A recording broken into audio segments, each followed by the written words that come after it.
Umpisahan ang inyong Burr months with a bang! Ano ba gusto mo? Gusto mo ng merienda, tubig, ano ba kailangan mo? Tama na muna sa drama. Ako, kahit ano pa yung problema niyo sa opisina, pag-google mo dito kay Malex para maayos agad. Yan, yung di mo pag-imek, yung di mo pagsasalita, nararamdaman ko.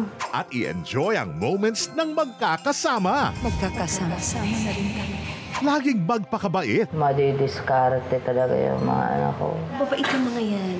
Kamatakot. Siyempre, huwag kalimutang i-share ang blessings. Hirap lang ha. Thank you. Te-text kita pag lahat na okay na ha. Mas gagawin pa naming merry ang Burr months ninyo sa regalo naming libreng movies for the whole week. Wow, talaga? Sabi sa'yo, ano talaga dito?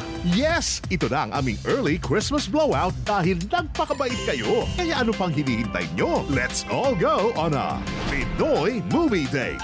Every day, dito lang sa iHeart Movies. Experience all the feels.